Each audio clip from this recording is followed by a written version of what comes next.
Hi, new video.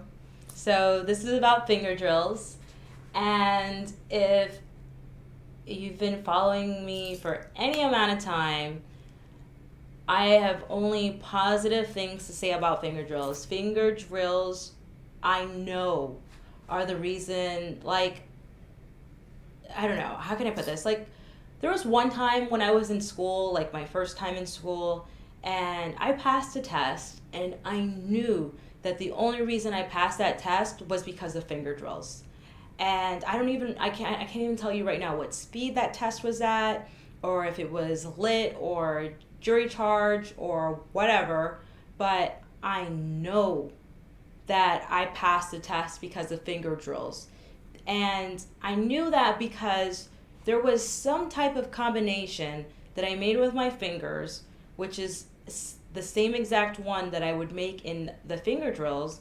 And my muscle memory just reminded me, like, wait, you did this in the finger drills. And ever since then, I knew for sure that finger drills were really the answer, and it was really what I needed. Like, you need everything. You need to know your theory. You need to know your briefs, but you also have to have the dexterity.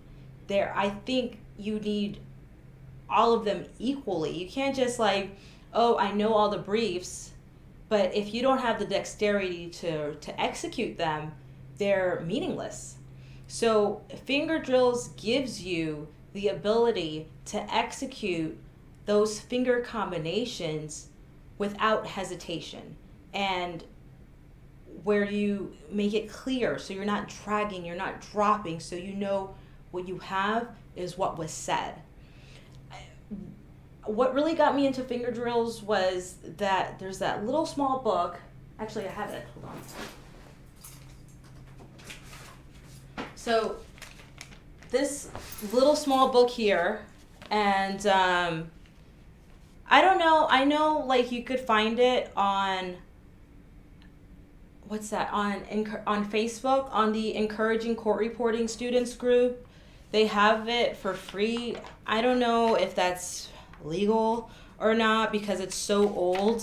So I don't know if the copyright expired on it, but this is what got me. It said that most students, wait, where is it? Hold on. Sorry, if I knew the book was there like that and I thought about it, I would have gotten it. Okay, so here it is.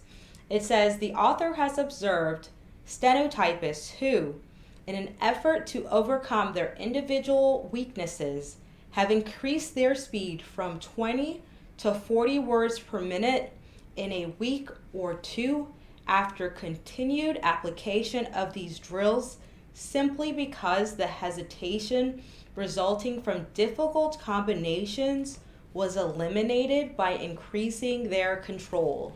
So could you imagine getting 20 to 40 words per minute faster in just 1 week by doing finger drills? This book says it's possible. So I didn't really practice this book the way it is. I had all of the combinations, like how this is. I had all of these combinations written in one sheet, and they were randomized. So, and I would practice that. And it was hard at first, and now I can do it like nothing. It's super easy now. But it was hard at first, but it definitely is what helped me get much faster. So I definitely think that you should practice finger drills. If you can't practice anything except for one thing, I would say make it finger drills. I would say practice finger drills before you practice your briefs or even your theory. If you only have 5 minutes to practice today, what should you do? You should practice on your finger drills. And practicing with the metronome, that's optional. That's when you're consistently doing your finger drills and now they're getting easier. That's when you can add the metronome, but the metronome is not a necessity. So definitely do finger drills. So there are a few books out there that you can get, but check whatever there is on, what's it called, on Facebook. Check what those are on Facebook and see if you can use those. And also, some of your theory books already have finger drills in them, even in chapter 1. So you could even start there. Start doing the drills from chapter 1. And if you're at that, if you're still in theory, definitely do those finger drills and try to get faster and faster, and you time yourself by using the metronome. Now, let's say you are a high speed student, you're already at 180, 200. Get a book or a worksheet or whatever that has finger drills, or like I said, go on the Encouraging Court Reporting group and get this one and just practice that. But I'm telling you, you're gonna get a lot of results. So even for for like the contractions class, let me see if I have it here. For the contraction class, we start the class with finger drills, and I don't see it in this one. Yes, here we do. So even for the contractions class, because that's just how much I believe in it. In my speed clinic, every single day we start the speed clinic, we start with finger drills, and there are always like these little, what do I put over here? Okay, so over here you put like the date and the speed of the metronome. That way you can keep track of, exactly how well you're doing and what your progress is.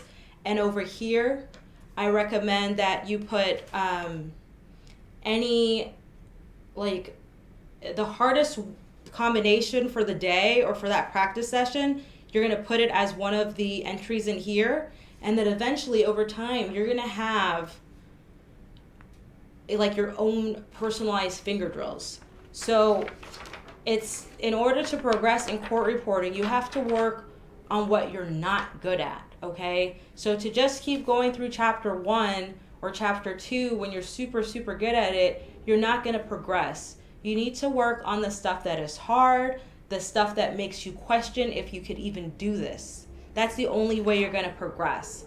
So definitely finger drills. I don't understand why some schools don't even push finger drills. Full disclaimer, Mark Kislingberry, he's really not into finger drills, and he's amazing. I love the guy. So he's not into them. So that's him.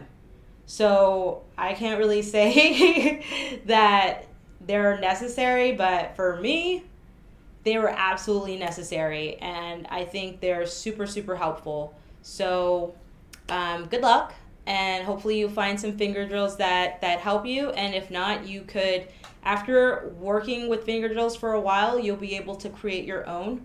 Or when you're doing like the Practice Perfect method, which is a video that I posted maybe 3 or 4 years ago, that when sometimes you'll hesitate on a word, but you realize you hesitate really because of the fingering combination.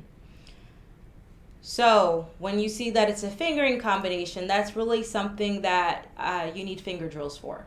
So you can create your own finger drills or look for finger drills that already have that combination in it. And once you master that combination, you won't hesitate whenever a word that involves that combination comes up. So it really helps you eliminate hesitation with a multitude of words, and even going back and forth with certain words. Also, if you're trying to start using a certain stroke, finger drills will help. So like for the contraction class, I know a lot of people don't, not a lot, there are enough people that don't use the asterisk in strokes. So for all of the finger drills for the contraction class, there's asterisks in them so that you can practice using that. So that's something else that finger drills will help you. So you won't have the pressure of trying to remember, like listening and trying to be at speed with and using the asterisk in a new stroke, but you can practice without that kind of pressure and just practice including the asterisk in your strokes. So that's something else finger drills are really good for. or let's say the SZ combination, you want to work on that. Finger jewels is something that can really help you without having to work on particular words. So that's the end of this video. So let me know if you have any questions or comments, and I will do like one more video because my head is like starting to hurt.